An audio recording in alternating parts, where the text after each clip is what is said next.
we would like to invite you to a back to school series with BNT. We are thrilled that you are the kind of teacher that is ready to go and dive into some practical and creative planning with us. This mini series is going to take you through 5 days, 5 categories of prep, and about 5 minutes each, with inspiration to ensure your back to school season is fun, really fun for both you and your students, and also to set you up for a successful academic year ahead. Head to bravenewteaching.com/back-to-school and you'll be ready to join us and look at classroom setup, community building, teacher meal prep, getting ready with us, and even our #1 first day of school lesson plan. Again, that is bravenewteaching.com/back-to-school to make sure you don't miss any of it. We'll see you there. Well, hello and welcome back to Brave New Teaching. And hello, Amanda. Hello, Marie. How you doing? Oh my gosh. I just remembered a reel that I meant to send to you that was all different ways that you can nickname the name Amanda. You would have been the third person to send it to me. Because I sent it to my sister. In like 24 hours, yes. Oh, okay. Well, there are some real classics in there, and it's refreshing, honestly, because Amanda and Mandy have really been the only other two things, and they're pretty lame. They're pretty lame. Yeah, no, I can't believe I forgot to send that to you. And now I'm upset that I wasn't the first one to send it to you. But I guess I will just deal with that disappointment. Also, no shade to anyone named Mandy or goes by Mandy. I'm just saying it's like not creative. Not that it's a bad name. Also, it's just not you. Like, you are not a Mandy. My sister is also not a Mandy.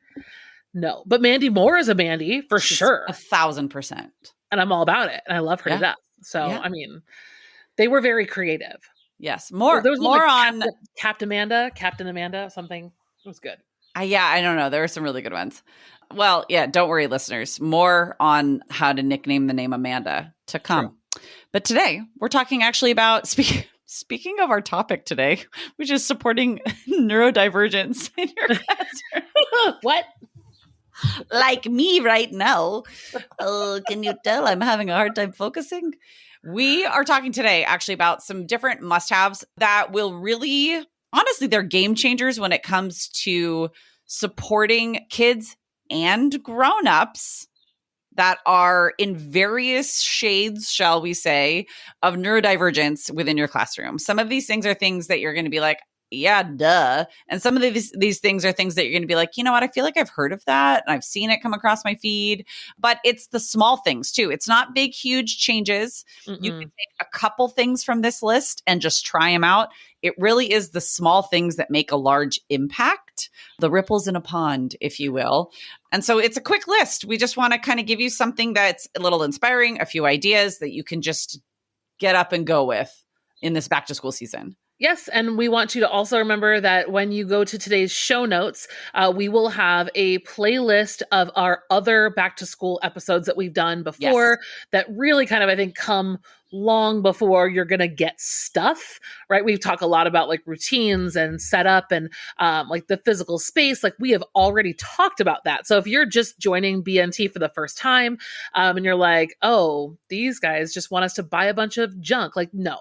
We have, this is kind of like, I would say, years down the road, right? A continuation of all the other good things that we've talked about before. So make sure that you head to the show notes, you grab that playlist and listen to all of our other episodes where we talked about that and the people we've interviewed and talked to in the past about this kind of stuff. They're all there. We just talked to Claire English all about her classroom management and stuff like that. A lot of these things came up in that conversation too. So we just wanted to follow that up with some suggestions that have worked in our experience. And I am a new-ish parent to having my own kids in elementary school. So I feel like since we've recorded years ago, I have some new takes on things that would be in the classroom and also have officially got my diagnosis of ADHD. So that's really fun. And you guys listened to that episode, I think, in the springtime. So yeah, these are some new thoughts on some old ideas. And to kind of further our ethos, I am the mom. Well, I'm a high school English teacher, as we know. Are you? And I have a lot of content. What year is this for you? We're going into year 18. Ooh, girl. Yes. Mm-hmm. I'm also a drama teacher, in case we couldn't already tell. But my classroom is full of flexible spaces. And so that's something that we'll talk about a little bit today. But again, like I have a ton of content on my YouTube channel and on Instagram and here on the podcast about just the thought process behind the setup is honestly the most important part. The why and the how behind it, and then actually doing it is just fun, in my opinion. I was setting up your classroom with like just mindfulness and with reasons for everything. And sometimes those reasons are just to make somebody smile. And that is as valid a reason as a medical accommodation, right? Like those are both equally important. So make sure if you want any of that, we'll have all of the good places linked. But I'm also the mom of 2, like I started to say. My son is going into middle school. Like by the time you're hearing this, he's probably already started, which is just thoughts and prayers will be appreciated for me, really. Like, let's not worry about him. Let's worry about me right now. But my daughter has pretty moderate sensory processing issues, and she's learning how to navigate those. And so I've watching her navigate elementary school has helped me see how I can be more supportive to the big kids in my classroom and identify some of those like tendencies that I can see in them that I see coming out of her. So let's get started, shall we? I'm ready. All right, friends. This is going to be kind of a quick one. We're going to throw a bunch of things at you. So if you need to pause us or come back and listen again later, we're here. The airwaves are open. But first, cue the music.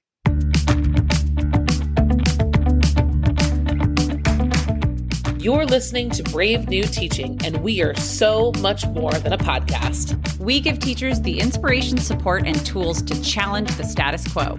I'm Amanda, and I'm a former English teacher from Illinois. And I'm Marie, and I'm a teacher from Southern California. Join us at bravenewteaching.com to find out more about our courses, festivals, and get every episode's show notes. We're so glad you're here. Enjoy the show.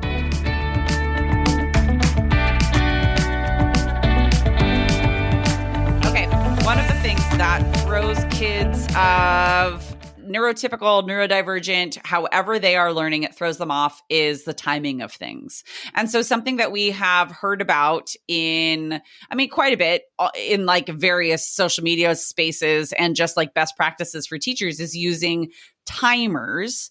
But the timers that we use are not always like the new age, put a timer into your slide isn't always the best way, or there are more ways to support our students. And I know Amanda has got some really good suggestions, and then I've got some extremely analog suggestions. I don't know that mine are terribly revolutionary. I have found some really cute things on Amazon, that's for sure. And I have listed them, and I will be making reels about them because they're adorable. But beyond them being adorable, I think what my big realization is that I've been preaching the gospel on timers for a long time, but never really talking about like the need for multiple. Right. Like, I think that what kind of I've run into in the classroom and like even managing a household is that I've always relied on the YouTube timers. I make YouTube timers on YouTube, and I love throwing them on the screen. But when your timer's on the screen, that's managing time for a whole group.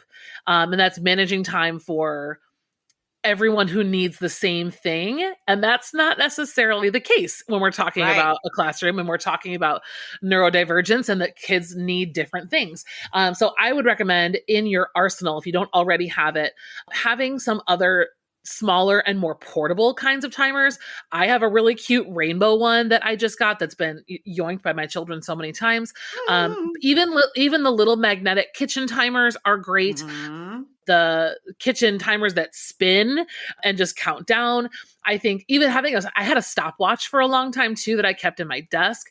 I think that those are really useful to have, that you can like toss to a small group. You can keep a track of your own one-on-one conferencing with students while the timer on the screen is counting down, right, how much time they have on an activity, doing writing sprints, like all kinds of things. It's nice to have multiples. And I will link a handful of my tried and true favorites. Like Marie got me one like 2 years ago that I love. Yeah. That's more for me and like would be really good during like my planning time to like block out and like keep me efficient during my planning time. And then I have more that I like would use with students. And, anyway, I will link my favorites, but the moral of the timer story is you can't have enough timers. True. One thing I do with timers is I relieve the pressure of small group or one-on-one conversations, which sounds counterintuitive because you would think that adding a time constraint to something is more stressful. But if they can see that they only have to talk or they only have to pay attention or they only have to whatever, engage until the sand runs out. And that's actually my suggestion is a sand timer. I have a little pack, and I'll probably make some reels about this too, like a little pack of sand timers. And so each table can have one, each partnership can have one, however I want to do it. It works great in my English classroom. It also works great for like improv in my theater classroom, because in this school year, I'm actually teaching more theater than I am teaching English. In my 4-period day, we've got 3 classes that we're teaching and then a prep period, and 2 of mine are theater classes. And then 1 is American Lit still. So like you all will still be hearing quite a bit about my American Lit class, but you're going to hear more and more about my drama classes because they are, I mean, talk about discussion skills, right? Like that's all we're doing is soft skills. And sand timers are elite, as the kids put it. Is that what the kids are saying these days, Amanda?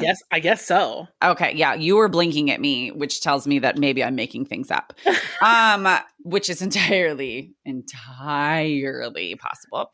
Yeah. But I like that's what I was saying. Totally analog. Like not even the little red pie thing on the like clock timer that you like put up on the board, which I know is great for like upper elementary when they're learning time. Right.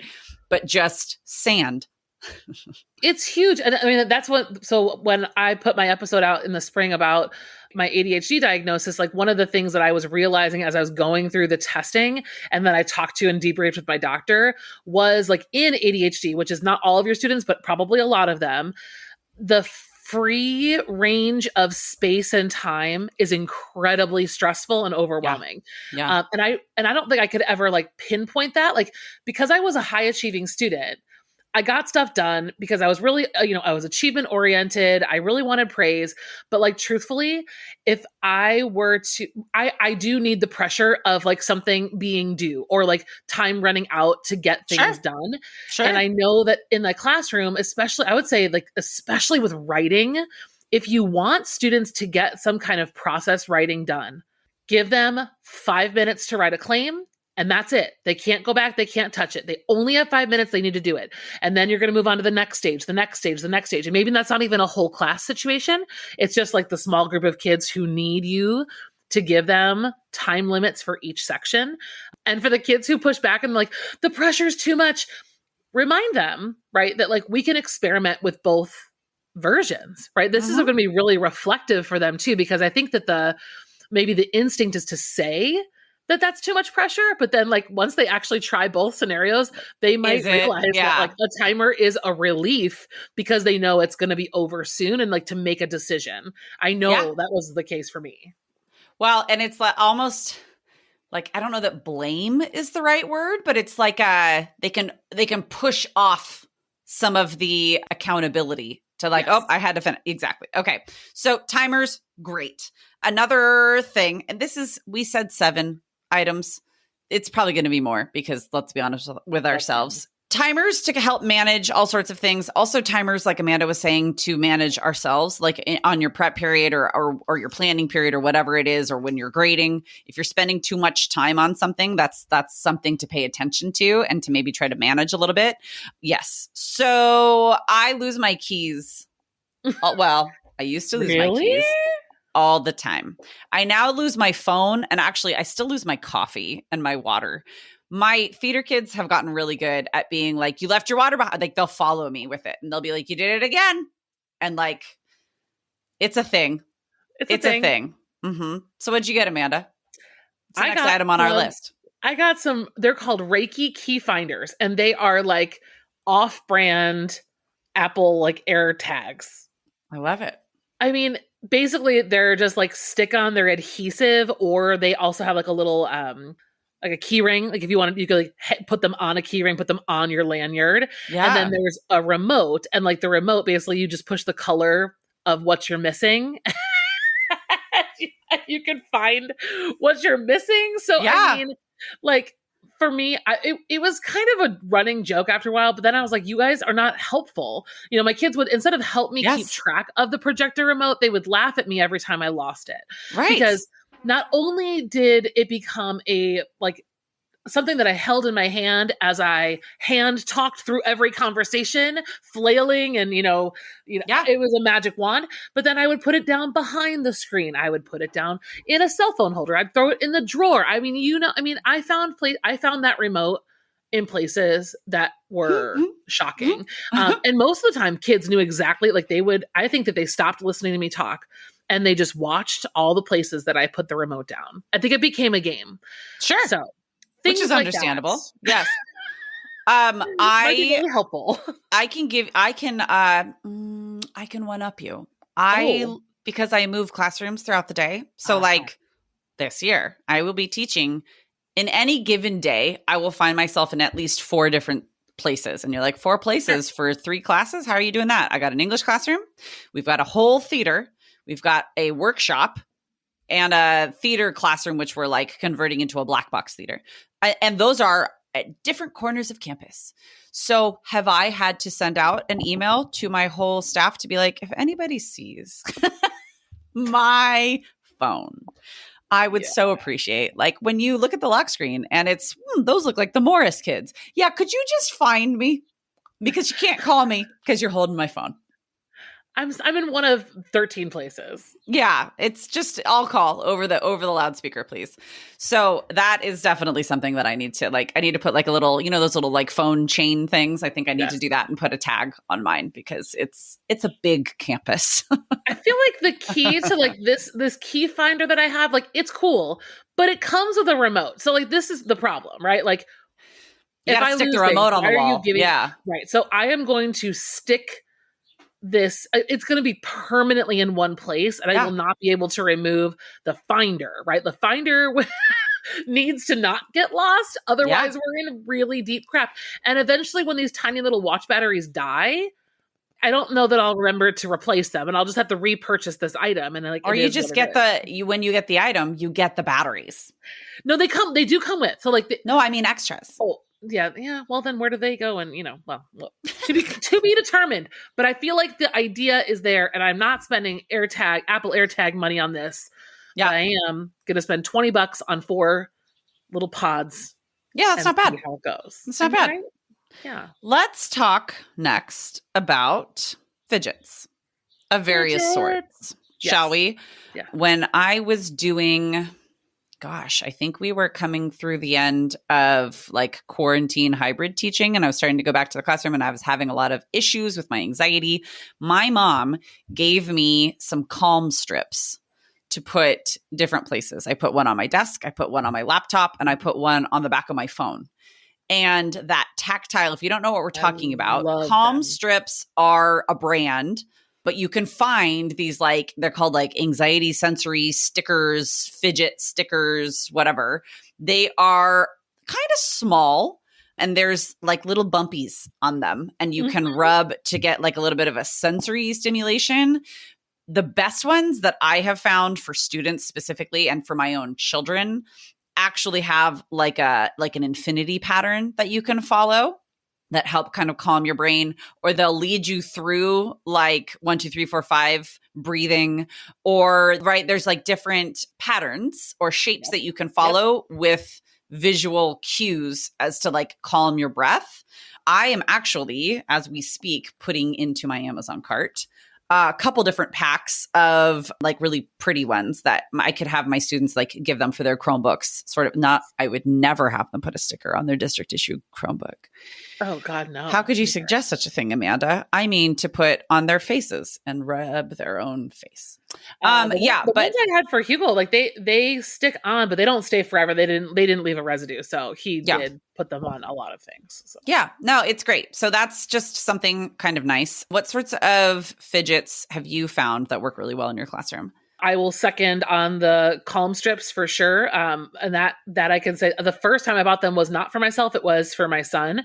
And I loved them because they were just, we stuck them everywhere and they became and I ended up with one on my phone and I was like, man, this is this is real nice. Yeah. I think the other thing about like, when we do a list like this, or, you follow influencers who tell you, you need all these things, and like, you don't need all these things. But the things that Marie and I are sharing you, I think this one in particular, you're going to get like a ton of them. You can get like 200 of them for like $5. They're really inexpensive. And they're really effective for all of your kids, not even just your anxious ones. So that's for me is a really, really good one. Fidget wise, I think, I don't know if this is something that you guys have ever tried, but the putting bands at the bottom of the desk legs for kids to kind of wiggle their legs. That's a really powerful one that I've seen work, especially with the little ones. I know Marie was saying it's not always the same with the big kids because they big.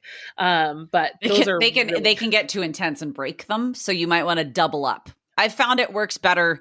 Like you have to get double because some of those kids like play, football. They big do sports and they're big kids. I think the other thing is not even a purchase, but when it comes to fidgets, this is something that I actually added in my later years, and I wish I would have started this sooner. But in the years, like kind of toward the end of my teaching pause, I started putting this on my student surveys of asking kids, like, what is your quote? Like, what is your fidget? Like, what is your way of moving that makes you kind of recenter or calm down? And like, because it might not be a thing, it might just be a behavior. So that was kind of a nice thing to have early in the school year, is to know, okay, like this kid's a doodler.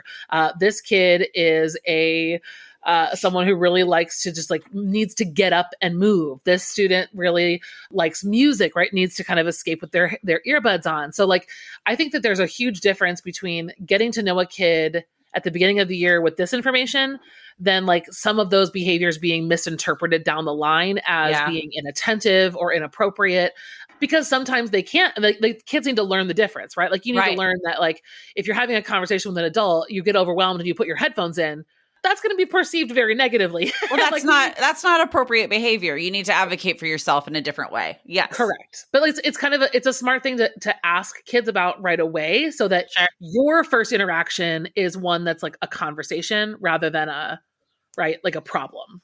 Yeah. No, yes, absolutely. Those are big ones. Yeah. Big time. Yes. Okay, so we've got 4. We've got timers, we've got the little key tags, we've got calm strips, we've got the leg bouncy things. That kind of leads us into creating, this is like number 5 is going to be creating a space that is just a place where kids can like go to, that's a designated chill out, calm corner, mindful space, like whatever it is that you want to call it. And it doesn't even have to be like, it can be mobile. It can be items that you then create that space at your own desk. But having a space where students and adults can go for a 5-minute reset, if like going outside the room is not an option or something like that, is really a game changer. And that it's definitely something that like has to become part of your daily routines. It has to become part of your classroom community, and just like there's training that has to happen in helping students use a space like this appropriately. But what this can look like what it looks like in my classroom is there's a corner of my classroom where, if you've seen like my reels or my TikToks or whatever, or my YouTube videos, there's a tree. And actually this coming year, there's a new friend. It's a little book dragon over in that corner that has like a little chair. There's a round coffee table. And obviously this is not necessarily practical in every space. So like do with this what makes sense for your space. But I've got 6 different floor pillows, and students can take and I've got some blankets that I do wash regularly that students can take when they just need a little extra creature comfort. Or I call them my floor monsters. Every class ends up with a small group of floor monsters. And they're the ones who sit on the ground, and they really do get their work done. They sit on the ground at the coffee table, and that's how they work best. And it's not appropriate for every day. It's not appropriate for every activity, but it's just a little space where they can go to be. And it's part of my flexible seating, but it's also like a designated space for that. So they're not just all over the place in the room. Yes, I think having it. So this is if you're listening to this in real time, right? The reason we're putting this at the back to school season is because these are things that you want to think through as you're designing your classroom layout. Because like Marie said, you might not have the physical space to have a quote, air quote, calm corner. Sure. We are saying calm corner because if you were to Google this idea, you would get lots of things. That phrase is mostly used at the elementary level, but that does not mean that our older kids don't get overstimulated and don't need a game plan for when they're feeling overwhelmed. And so if you don't have a physical corner, you should have a plan, right? You should have a plan for what kids can do. So if there's not a place they can go in your room, where do they go to get what they need to calm down, to take a break, without having to draw attention to themselves. So one of the things that we did in my classroom, and this is especially the case with my classroom that I had a co-teacher, we had a laminated sheet of paper by the door. And if kids hit that like on their way out, we could just kind of see, right? Like most kids walk out the door with their hands down. I mean, I know that kids come in the door like crazy people, like hitting ceilings and, on fire, everywhere, whatever. Okay. But like, it was a kind of a subtle like sign that they were taking a break. And like, we had an agreed upon place where that was. Like, it was usually, depending on where my classroom was like any given year, like in the locker bank, like right outside my room. And like, they could just sit right there at the locker bank. Sometimes it was like an actual counseling office, like things like that. So that was like a super easy thing to do. Just touch that spot. And I knew it was a take a break, not a, I'm piecing out. Yeah. I'm piecing out. So that was really, really helpful. And then if you do have a corner or a space you can put some things, I highly recommend a stash of hard mints and hard candies. That sensation of kind of like sucking on something is really, really helpful too for calming the nervous system. I mean, and then later the sugar is like a whole nother situation, but hard candies and things like that are really good for soothing. So like I would keep something like that in that corner. And even like a poster, right? Like if you can find lots of posters, I know Claire from the Unteachables, I was just watching her stories the other day. She's making a class set of posters of like in that calm down corner, like things you can do, like breathing exercises, like square breathing, or so like, even if it's not a place to sit, it could be a place to go to like reset and like have visual cues for what you can do to help. Yeah. Just to help you reset. You could have a little space with all of your calm strips around, and they could do a little tour of the calm strips. You could have extra headphones over there. Yes, there's a lot of different ways to make it make sense, and just explaining to kids that this is our intentional space. Kids will go and charge their devices over in our little corner. I've got tons of power strips over there. So it's not just for certain kids. Everybody's got a device and everybody forgets to charge it sometimes. So lots of different kids use this space.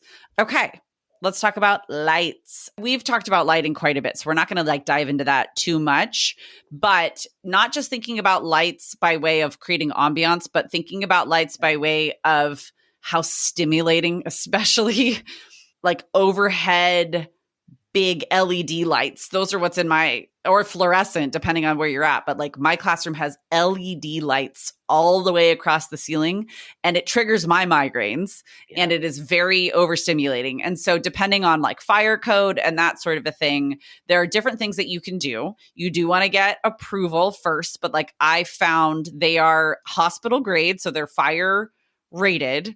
And they use them in all sorts of different places, like magnetic covers. So the little metal tracks that go between, our ceiling tiles that actually like house our LED lights, they just muffle it and filter enough. And it's fire rated or fireproof material with magnets in it, so it doesn't damage the room at all. Covering the lights has been such a game changer for like my own physical health of like the rate of my migraines, but it also really does calm some of my students who get that visual stimulation, and it can create reactive behaviors if they're overdone, overcooked, as we like to call them. Sometimes my co-teacher and I are like, this one's overcooked today. This one needs to get off the fire a bit. Yeah. We need to turn the heat down on that one. I was just talking to some of our curriculum rehab teachers who were coaching this season, and I admitted to them sometimes I think Maria and I try to like run a podcast where we are exemplary educators, and we talk about doing things, the right way. But I must admit, I didn't realize, again, like my ADHD diagnosis came at 38, but also my knowledge about what it is and like how it works didn't come till my mid to late 30s as well.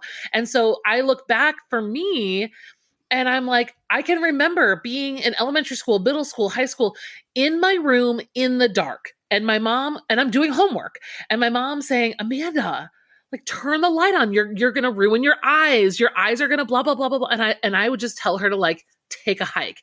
I was like, I don't want the lights on. I don't want the lights on. Like, leave me alone. Yeah. I did the same thing in my classroom for 13 years. I had every single light off as often as possible.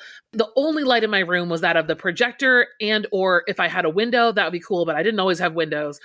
And I got written up for I didn't get written up for not having lights on, but I got observed with all the lights off. I didn't change what I was doing for an observation. Right? No, you shouldn't actually, if they're going to be accurate. Yeah.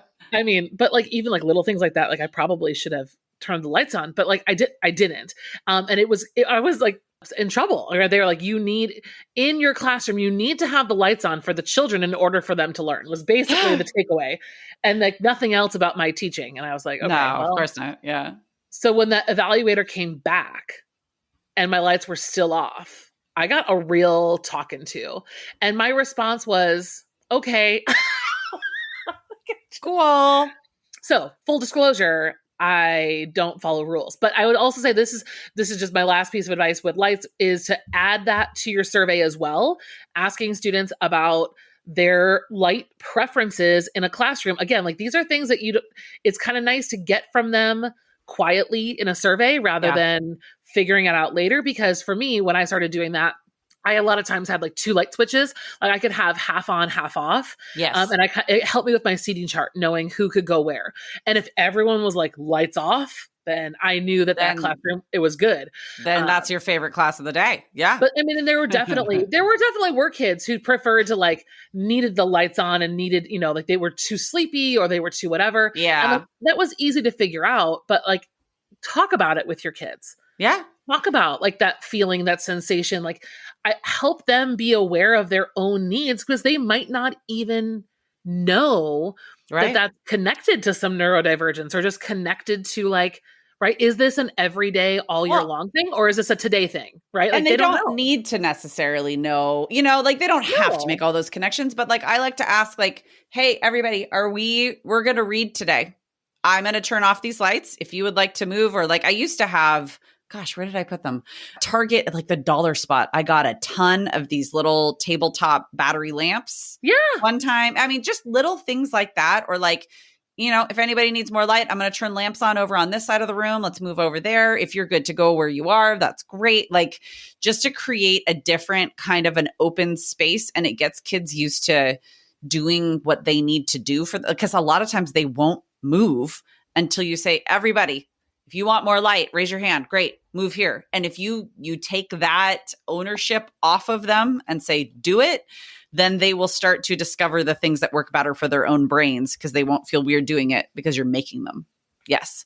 It's giving them that chance to be meta, right? To like totally think about how they learn and operate best. Like that's going to go with them into college or into the workforce. That's going to reflect on like, why am I working against myself right now? Exactly. Instead of with myself right now. Okay. So number 7 of 7 takes a term that used to grate on my nerves for really no good reason, other than I just overheard it too many times in too many PD sessions and too many meetings, and makes it a little bit more useful for an active classroom space. A parking lot. A questions parking lot. I've had them in my classroom where they were completely useless so many times because I kept calling it a parking lot where things just park and then sit forever and ever.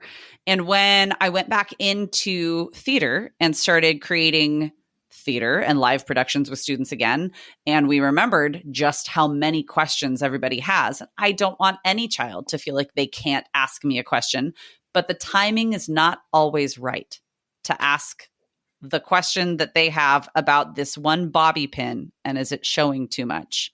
Is it ever right though? Like I would venture to guess like 97% of the time their timing is off. Well, but then the minute that I say, hun, I said not now, they go, well, I'm bleeding here. And like, they're like, and you're like, no, honey, that's a good one.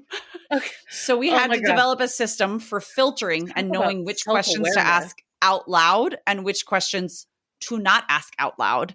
And so the parking lot, I still need to have a better name for it, but it's a designated space. I mean, and now I have it in my classroom too, but in the theater, it's a designated space where students put Post-its, and those Post-its, we actually got to the point, and I had the kids kind of help me, where they're color-coded as to what type of a question it is. And there's columns. There's the ask column and the answer column. And when I go through and I pull all the asks and I write down the answers, I stick them on the answer column. And then I had to train students to come in the next time and look for the answers to their questions. And if it's an immediate pressing one, I take the Post-it with me. And when we're doing notes at the end of rehearsal or whatever it is, I answer it out loud, or I go and I find the kid. It makes it so that when I am ready to access those questions, I actively go and access the questions. Otherwise, I'll never get anything done, right? And it's the same sort of thing in a class period. If kids have a question, it can be a virtual place, but I find the tangible a lot better. So whenever there's a transition, go and stick your question on our question board. And if I'm answering it as I go, I'm going to put it on the answer side. Or if it's something I need to go and talk to you about individually, I will grab it and go and talk to you. But just having a physical space for questions and answers that keeps a dialogue going, where a student doesn't feel like then they have to like email you separately. When kids email me and we're in the middle of class together, I'm like, bro, what are you even doing? You silly goose. I love this idea, Marie, for like, I'm thinking about both extremes. Of like, you have your over askers, yes. neurodivergent or otherwise. You definitely have a classroom where there are kids who just keep going, and this gives you such a polite way to redirect them, right? Like, oh my gosh, your questions are on fire today. I can only take those first two. Can you please, whatever else you're thinking of, I want to hear it, but I need you to put it in the parking lot. And I think it works really well for the kid on the complete other side, the shyness, right? The introversion, like just really preferring something that doesn't require human interaction immediately. That's so nice to have that available. And then if you're somewhere in the middle, you can probably, do what you need to do. But I love that, having that option. That's so smart. It also helps it so that I'm not shutting kids down, because even if I'm saying, sweetie, I told you I can't do questions right now, they still have that like, oh, it's just me and I'm a burden. Like sometimes they'll freak out. If everybody is putting their questions where they need to go, then everybody is putting their questions where they need to go, right? And it's not, and then they also get to realize that I'm a person and there's only so much I can do. I mean, this sounds like I need one of these in my house. Right? It's like your QR code station. Yeah. I mean, it's the same sort of a thing, except these are different types of active questions. Yes. So it's the same sort of an idea. So there you have it, friends. That is our 7 must-haves for your classroom when you are supporting not just neurodivergent kiddos and adults, but also neurotypical who just might need a little bit extra support. Everybody needs it. These are things that are good for some, so they're good for all.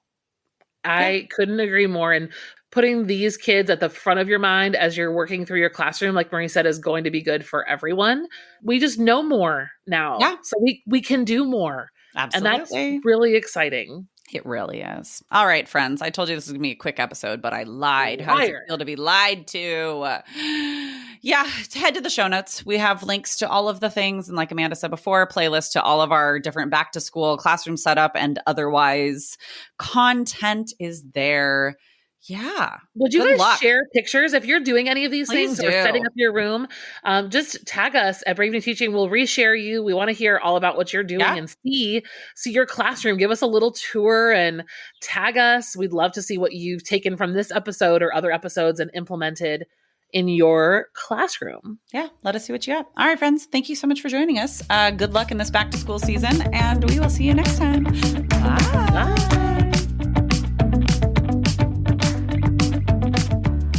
Thanks again for listening to Brave New Teaching. We'd love to keep the conversation going over on Instagram. And while you're there, check out the links in our bio for the most up-to-date events going on in the Brave New Teaching community. Thanks for being here and have a great week at school.